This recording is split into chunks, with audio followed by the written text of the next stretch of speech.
Reportez les pièces du patron sur le papier et disposez-les sur le velours. Découpez chaque morceau. Découpez également dans la doublure que vous aurez au préalable thermocollée si vous le désirez. C'est facultatif mais ça donne de la tenue. Coupez 2 morceaux d'1,25 m dans la sangle. Découpez 2 petits rectangles de velours que vous viendrez positionner de part et d'autre de la fermeture éclair.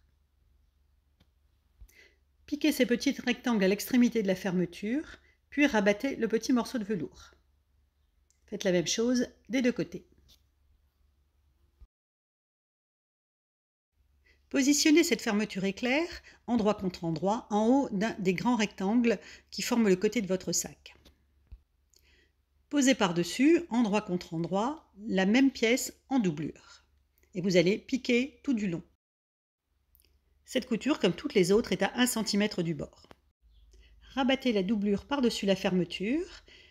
Voilà, vous mettez bien à plat et vous allez maintenant surpiquer pour maintenir la fermeture en place. Sur la partie libre de la fermeture éclair, vous allez positionner votre rectangle de velours. Vous allez retourner et prendre en sandwich la fermeture éclair entre la doublure et le velours qui seront donc endroit contre endroit. Vous avez donc une partie doublure contre doublure et l'autre partie velours contre velours.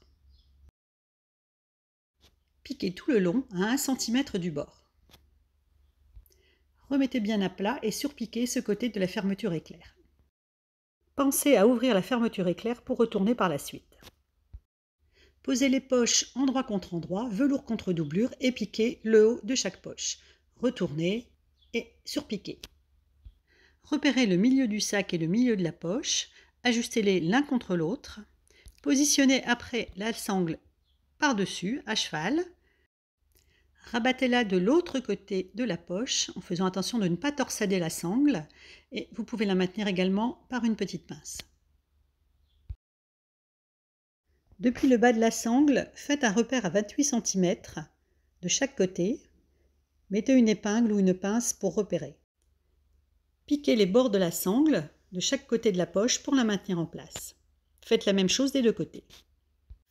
Posez le fond sur un des côtés du sac, endroit contre endroit avec le velours. Mettez des pinces pour les maintenir ensemble. Et vous pouvez piquer maintenant à 1 cm du bord. Faites la même chose avec l'autre côté du sac, des épingles ou des pinces, rien que sur le velours. Une fois le fond du sac velours assemblé, vous allez passer à la même chose en doublure.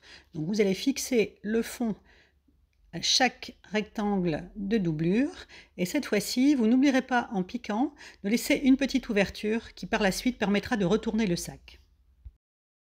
Vous allez maintenant pouvoir assembler les côtés du sac. C'est la partie la plus minutieuse, mais vous verrez, nous avons quelques astuces pour vous aider.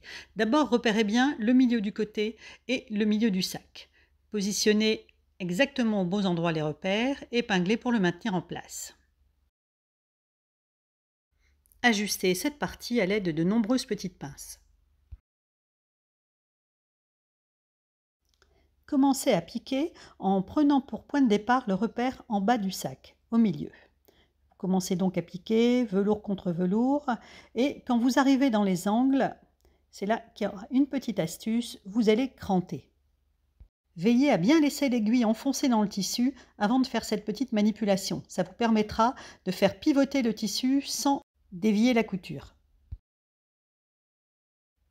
Donc pas de problème dans les lignes droites, là vous allez sûrement aller un petit peu plus vite. Il faudra juste être un petit peu plus minutieux quand vous arrivez sur l'angle. Mais la petite astuce du cran vous permettra de réaliser des courbes parfaites.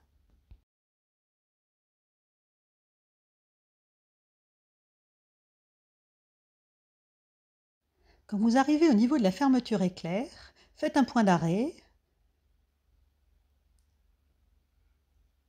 Rabattez la doublure. Faites une petite piqûre de maintien entre les deux parties doublées, un petit point d'arrêt, et vous remettez de nouveau sur le côté velours pour continuer votre couture.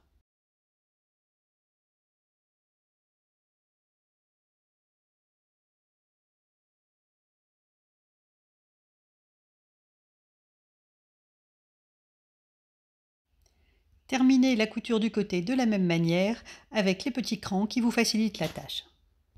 Faites la même chose avec l'autre côté du sac.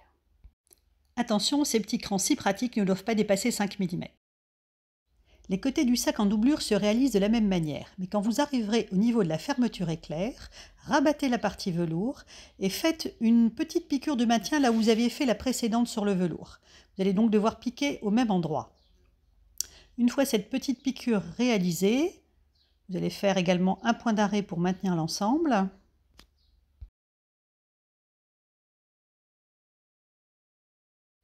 Puis vous rabattrez le sac en velours par-dessus pour terminer la couture de votre doublure. Et donc vous ferez comme précédemment, une couture à 1 cm du bord, une petite découpe éventuellement d'écran dans les arrondis de manière à faire une jolie courbe et la suite va toute seule. Ah, voilà le moment où on va voir enfin à quoi ça ressemble. Vous retournez le sac par l'ouverture que vous avez laissée dans la doublure. On le retourne complètement.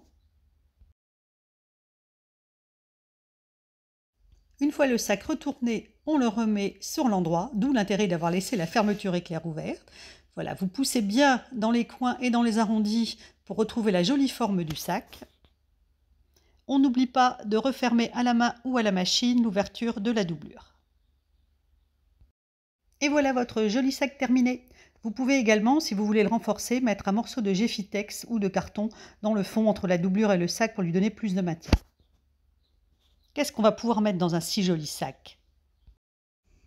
Il est assez grand pour contenir un dinosaure, vos affaires de bureau ou de classe ou vos affaires de couture. Alors, à vous de voir!